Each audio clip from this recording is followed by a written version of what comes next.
Hello, hope you're doing well. So we had a bank holiday here recently in the UK, so I didn't have time to make a regular video for this Wednesday. So instead I thought I'd do something a little bit different. I asked you guys over on Patreon and Facebook and on the YouTube community tab to ask me questions about behind the scenes things here at Name Explain, about how Name Explain gets made. Quite a fun, unique Q&A sort of series explaining how this all happens really, because I've been doing this for about 5 years now and I've never really talked about what goes on behind the scenes here at Name Explain HQ. So you guys asked me some really interesting, funny, curious questions and I've got some of them here to answer today. I just want to say I don't have I don't have any script for this video at all, and I have very minimal notes. So if you enjoy listening to me ramble, this is the kind of video for you. But if you don't want to hear me ramble and want to hear me talk more concisely, go watch an older video, I guess, because there's enough of them by now. The first question comes from Robert Griffith and they said, where do you go to start researching the etymology of your topics? Is there any specific resources you use, or does it depend on what you're researching? So I just want to talk about research in general because it's one of the most important parts of my videos, of course. Without research, there wouldn't be Name Explain. So where do I begin researching? So a great place to begin, kind of controversial I know, but Wikipedia. Wikipedia is a great source of information. I recently finished reading Gaston Doran's lingo book, and I've always felt quite dirty when I say I use Wikipedia. I think a lot of people do, but it's a really good source of information. And Gaston Doran said Wikipedia is often his first port of call, but very rarely his last. It's a great jumping off point for information, and Wikipedia has its own sources you can go look at yourself. Yeah, Wikipedia is a great place to begin. And there's also another website I adore called Etymonline, or the Online Etymology Dictionary. That's a really fantastic website. Most words, names on there, and that's a great jumping off point as well. And I want to talk about research because there's other questions kind of about research came up about how long do I research my videos for. I just want to talk about the overarching sort of question about how Name Explain gets made. So I do research a lot, obviously. So my videos, how long I research them varies between videos really. So some videos I research for like weeks and months in advance. I'm sort of reading on and off about them, studying them, that sort of thing. Some videos are researched while I'm writing them. And that's because a lot of the time, research isn't the first thing I do in my videos. The first thing I tend to do when making a video, well, the first thing I do is have that initial idea. So, hey, that could be a cool idea for a video. Oh, let's do a video about hairstyles. I did a video about hairstyles recently. Or, hey, let's do a video about the Dalmatian language. So once I have that initial idea, the first thing I really do is structure the videos. To me, structure is key. So when I have that initial, say that Dalmatian video I did recently, when I had that initial idea for structure, I was like, okay, so what would this video look like? So, okay, it'd begin with talking about extinct languages. It would then introduce Dalmatia. It would then introduce the Dalmatian language. It would then introduce what the Dalmatian language was like. It would then go on to how the last person who spoke it. It would then talk about the linguist who learnt it from him. It would then talk about their process of learning the language together. It would basically like that. I sort of struck a plan, like any good essay. If you're doing your GCSEs at the moment, you know how important it is to plan essays like this, and that's what I do first. I always plan first. Not always, but a lot of the time I plan first. And then once I have that structure in place, I tend to research in regards to that structure. So once I've, like I said, that first one began with talking about extinct languages, then I would research extinct languages. And that kind of explains how Name Explain works really. Well, a lot of the time I am just doing research anyway. I normally have those ideas, I think of those questions, I think of a structure, and then research in accordance to that structure. I think that makes sense. And I said, so this can vary. Sometimes I'm reading way beforehand, like I'm always reading books or looking at live things that might be interesting. But as I said, sometimes I'm researching as I write, and that's when I'm feeling particularly lazy or just meh at times, because this is a job, guys. I'm sure you all feel bored in your jobs as well sometimes. So if I'm not feeling like as bothered about things, which is really bad to say, but you know, sometimes morale is low. That's why I take breaks sometimes, like I've done recently. I would just find a sort of easier video to make and just structure it really quickly. So the easiest kind of videos to structure, here's a fun behind the scenes fact. If I'm ever looking, if it's ever like a generic list sort of video, that's normally because I'm feeling quite low morale and just wanted to get an easy video. And that was a great example of the hairstyles video I did recently. I wrote that video while waiting to get confirmation that my house purchase had gone through. it did, luckily. So that was kind of in my mind. So I wasn't really in the mood to write a video. So I thought, oh, hairstyles, that's so easy. So then I just thought of 10 or 15 or so hairstyles. I structured it so quickly, saying, okay, introduction about hairstyles, think of 15 hairstyles. I wrote that. So I was like, okay, afro, let's find out how afro did. Write that up, yada, yada, yada. So it's a really, I don't know if, I'd love to have more creators structure and research like that. But to me, research is incredibly important. But personally, maybe structure is more important, because once I have structure, I know what I can research more efficiently without wasting time. If that makes any sort of sense. If that makes me sound like a really lazy YouTuber, which I kind of am, I guess. Sorry about that. Tell me down below, but that's how I get things done anyway in regards to research. Hope Rock asked, how do you manage 3 videos a week and what is your research process? So I just talked about research process, but how do I make 3 videos a week? So a lot of other educational YouTubers are very wise and make 1 video a month or so. I'm not that wise. So yeah, I make 3 videos a week, and that's all down to time management. I don't have a massive backlog. Like, I'm not working weeks and weeks in advance. Most videos you see, in fact, the main 2 animated videos you see that week are made that week. So I'm just gonna go through my process really. And the process kind of begins the Friday before. So I work Monday to Friday on this. I treat this very much like a normal office sort of job. I want to say in an ideal world, I'd work 7 AM till 5 PM with about an hour break in the middle. Sometimes I work later, sometimes I work earlier, sometimes I start later, and sometimes I start early as well, depending if I can bother to get out of bed or not.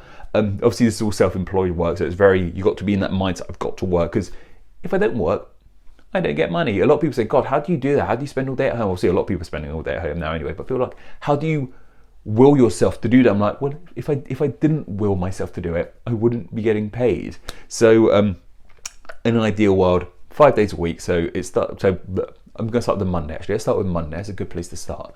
So on Monday, I research and record and structure the Wednesday videos. Then on Tuesday, I animate and edit the Wednesday videos to go live on Wednesday. That's the Monday and Tuesday accounted for.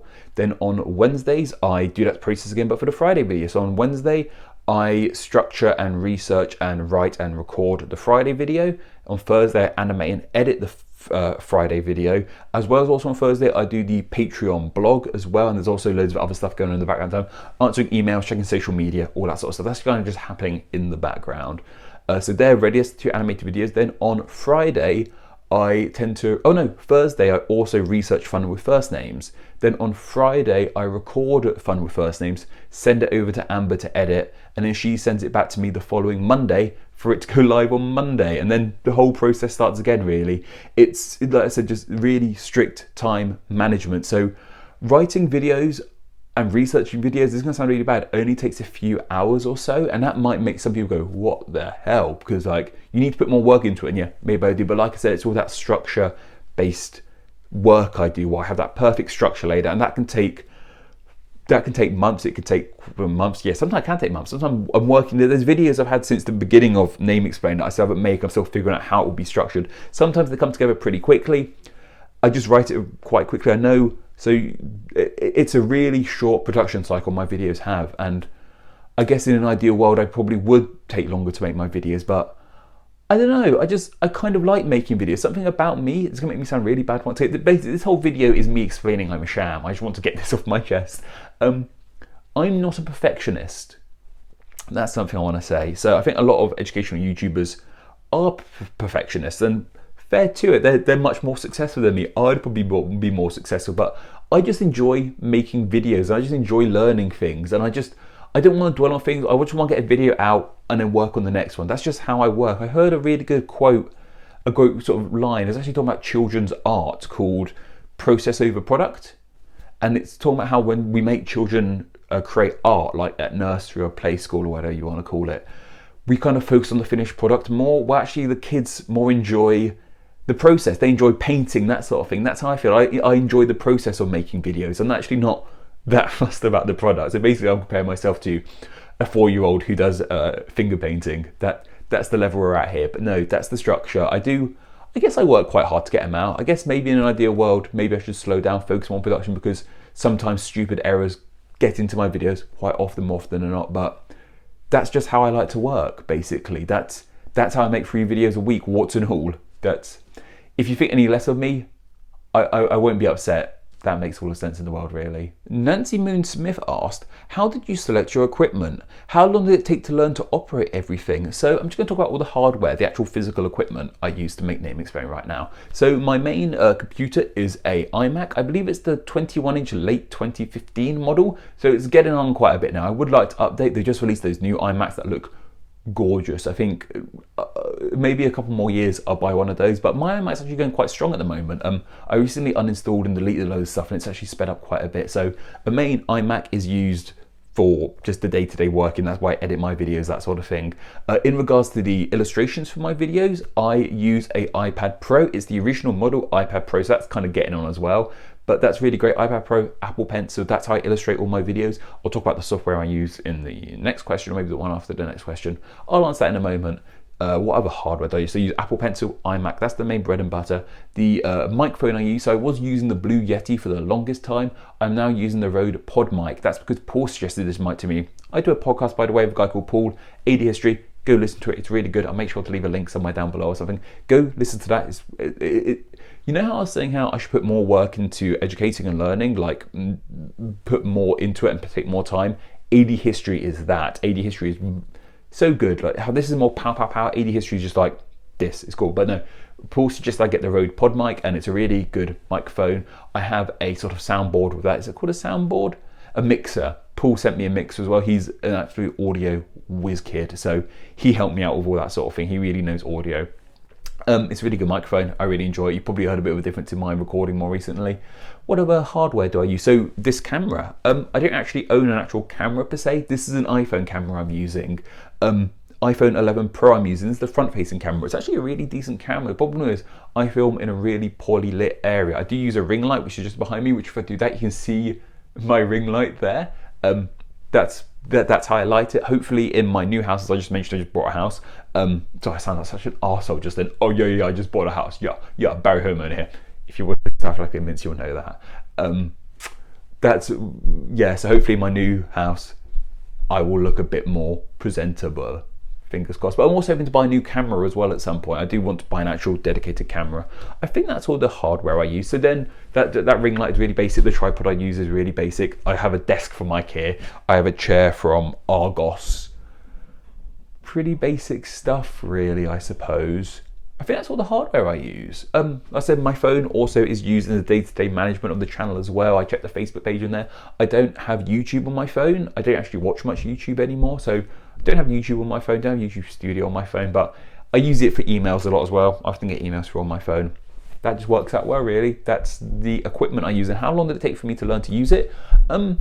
Quite quickly, actually. Apple stuff I find very intuitive, so it's quite easy to use. Filming, I've gotten a bit more used to learning how to use cameras and all that sort of thing. The iPad was really simple to use. The sound mixer, Paul gave me through or over Zoom. He gave me like an entire breakdown of how to use it, so that I'm still kind of getting to grips with, but I'm getting there. I hope I am anyway. J.M. Hamilton said, what software do you use for editing and animation? So in the same way I just highlighted all my hardware, I'm going to highlight all my software now. So for editing, I actually use iMovies, the built-in software. It comes with iMac, the really basic, crappy software. I really like it. Like I said, very intuitive, super easy to use. For the way I make videos, it works perfectly. I thought about buying a more expensive one. I'm like, this works fine. This is fine. Like I said, yeah, I'm just happy using that. So that's what I use for editing. For my illustrations, I use an app called Teyasu Sketches, which isn't the most popular thing. Like a lot of people think I might use Photoshop. I don't know how to use Photoshop. Teyasu Sketches is basically just a hand drawing app on iPad Pro, and it's great. It's really good. Like I wouldn't be able to make Name Explain without it. It can kind of be buggy at points. It's not the most popular app, so it's not as up to date as other things, but like whenever they update it to solve one issue, they seem to make 10 more issues. But I've been using them for, gosh, since Name Explain began really, and it's been going well. For audio recording, I use Audacity, which is some great free software as well. Go check out Audacity. Don't bother buying any audio software. Go use Audacity. It's really great once again. And is that it? Yeah, I think that's about it. I use this thing called, I use for making the thumbnails. So obviously I illustrate the thumbnails on my iPad. So I'm pointing over here because my iPad's just there. So that's what I use, but then for putting text into them, I use just this really free piece of text picture editing software that is available on the Apple Mac store. Yeah, I think that's all the software I use. So for this, obviously for filming this, I just use the camera app. Yeah, I think that's all the software I use. I like to keep things simple, basic and efficient. Once again, that kind of feeds into the whole how I make 3 videos a week thing. Like, keep it simple and just pow, pow, pow, pow, pow, roll out. And seems to work for me, although maybe not. I don't know. Like I said, I think this video is going to make everyone realise I'm actually a massive sham, because I feel a bit like a massive sham. I don't feel I deserve this. This isn't, I should be on the chaise lounge with this video or something. Let's carry on. Kim Jones asked, how did you determine your visual style for presenting your content? So I wanted something simple and easy to understand. And stick figures were taken. So when I first got into making educational videos, my 2 biggest inspirations, and still after this day, were CGP Grey and Zinnath, and they were both doing stick figures. I kind of felt, and of course many other people are doing stick figures, and there's nothing wrong with that. I just kind of felt stick figures are covered, and I wanted to do something different. So I kind of made these sort of blobby characters. I think they were kind of based on like board game pieces, not meeples per se, but just sort of little board game like Ludo, yeah, Ludo exactly, or Cluedo, whichever one you prefer, or Clue as you guys call it over the States, whatever floats your boat. They were kind of inspired by that, and I want to keep them simple, and they came up with it. I think by now, a lot more creators are using characters that look like mine, or I'm using characters that look like theirs. I'm not sure who came first. Like I said, I wasn't really watching much education on YouTube outside of CGP Grey and Zinnath, and they were using stick figures. I know some other people use figures that look kind of like mine, and that's fine. Maybe they came first. I'm not sure. It's not like, I don't have copyright to it. No one, any other people can make little blobs like mine. But one of the main things I wanted to keep mine distinct was to only use facial features and hands when necessary. Something I still try and do to this day is I only feature those sort of features if they're needed. So like, I'll only give my character a mouth if they're sort of saying something, only give them eyes if they're really looking at something, I'll only give them hands if they're saying something or like need them for some reason. Otherwise I'll keep them simple. And my character, so that's supposed to be a mustache on my cat. It's supposed to be like, if you go back to early days, when I first began making Name Explain, I had like a silly little like twirly mustache and just a goatee. Since then I've kind of grown out more of a beard and my hair's gotten a bit more silly. But I kind of look like that to begin with. If you look, watch some older videos and see me in them, I looked a bit like that, and that's where it comes from. I thought about updating the character, but I don't know, he's kind of iconic by now. Well, iconic in my head anyway, but maybe I should update things. But that's why I have that visual style. Thanks for asking. Nancy Moon Smith asked another interesting question, asking, how does advertising work? Do you solicit advertisements, or the companies get matched to your content? Does it benefit your channel if someone clicks the ad, or only if it results in a purchase? So this is a really interesting question. There's some proper behind the scenes stuff here. It's kind of stuff I wanted. So obviously just adverts that play at the beginning of YouTube videos and during the middle of YouTube videos, they're sort of made by YouTube. They're a whole other kettle of fish, which other people have talked about, but they're sort of just click a button saying, yes, I want adverts on these videos. If you have, gosh, so when I began making YouTube videos, you could just monetize videos more or less straight away. When they have the 1,000 subs and the certain amount of watch time, gosh, it was so easy back then. I'm really sorry if everyone wants to be a YouTuber now, but you can do it for sure. I hope this is helping. They're just done like that, and then you plonk the adverts in the middle of the videos. As for sponsorships, so I guess that's more what you're talking about, like Squarespace or The Ridge or Audible. They work in so many different ways. I think some people do ask these companies to sponsor them. I've always worked, they've just come to me. I've worked with a few companies over the years who have dealt with me. So it's very rarely like the direct company asking you. So Audible, like someone from Audible has never gotten in contact with me. There's influencer agencies who said like, hey Patrick, we really like your stuff. We think you'll be a great match with one of our partners, like Audible, like The Great Courses Plus, like Squarespace, like NordVPN. Do you want to talk about it? And they arrange it all. They say, here's how much you'll get for it. Here's what we expect from you. And it kind of all works like that, really. I have in the past been contacted by people from the company directly, like The Ridge. Someone from The Ridge asked, hey, we like your videos, do you want to sponsor? That wasn't an influencer agency who did it like that. That's how it's always worked for me. I know people are parts of networks and larger companies where like they automatically get you stuff. I came this close to joining a network once. This close, but I didn't. If you want to join a network, that's fine. I kind of always like being a one-man band. I'm not really a one-man band anymore. I've got Amber working here, but I've never really wanted to be part of a network. Maybe that makes me a lonely, isolated person. Maybe it'd be quite nice to be part of a wider community, but no, here I am just on my own, doing my own thing. But and there's also like advertising groups as well, where like you sort of get deals but split them between different creators. I think CGP Grey's got his own special one that he does with other creators, but They never invited me. Abby Ferguson asked, any favourite name meaning websites? So I actually have a couple of favourite name meaning websites. This is, I guess, like I said, for research, Wikipedia, a great place to start. Etymonline is really a great place to start. Just Googling in general is a really great place to start. But for first names and last names specifically, I kind of have two websites I really enjoy. Actually, two websites, one non-website. Let me just try and see if I can reach this quickly. Hello, oh, there's my squeaky chair. Oh gosh, I'm trying to make sure my horrible face doesn't appear. There we go. I might fix that in the edit, but you can just see that. So my go-to stop for first names is my Penguin, the Penguin book of baby names. This is where I always sort of begin. When I'm thinking of names to do for fun with first names in the Patreon poll, I just flick through this, find some interesting names, and put three or two up on the Patreon for you guys to vote on. And then from there, I kind of, that worked out quite well. I kind of research a bit more deeper. I use Nameberry, which is a really cool website.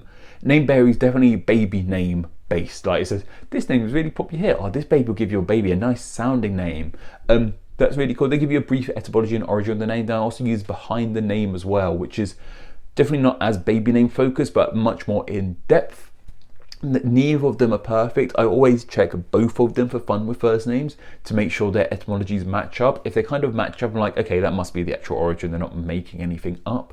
But also behind the name goes much deeper. Like you can find out like different variations of names, what the name originated from, like what the elements are from. I think they do last. I think they even do place names as well. Behind the name is a really good website.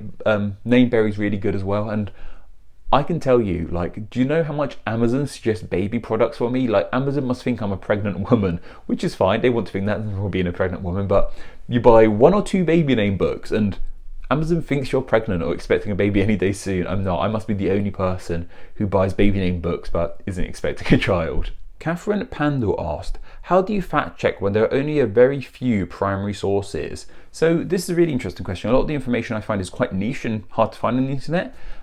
If there's only 1 or 2 places saying that fact, I kind of just go with it. I kind of think, well, they must be the only people who have looked into this, and if they're the only ones saying it, it must be true. Sometimes it's hard to find, and in more recent videos, I try and say I found a few sources. However, I try to be more transparent with you guys in my video, saying one source said this, however, I'm not sure. Like, oh, Wikipedia said this, so maybe take it with a grain of salt. I like to just be a bit more open and clear with you. I don't think that's the way it is. Depending how lazy I'm feeling, I don't know. But yeah, like I always try and make sure I check multiple places to make sure they're all saying the same thing. As I said with the behind the name and Nameberry, and make sure they're saying the same thing. And if they are, kind of go, okay, that must be correct. But if there's only a very few places saying that's true, I kind of guess, well, they must be true because they're the only people who actually looked into this to confirm it. I've never really done much of my own research on these sort of things, so I kind of just have to go with what other people are saying. I'm very much an armchair etymologist, if that's a thing. Maybe I should go out on the field and find my own silly names or name facts one these days. But yeah, if there's not many places saying that's the case, I can't just give them the benefit of the doubt. But normally when I say something wrong, you guys let me know in the comments, and thank you very much for that. That sounded really sarcastic. No, thank you guys very much for letting me know where I'm wrong. It helps me be better. In theory. Betsy has asked, what's the most elaborate and amazing video idea that you have that you'd love to do one day? So I would love to do like travel vlogs. That would be my absolute end goal.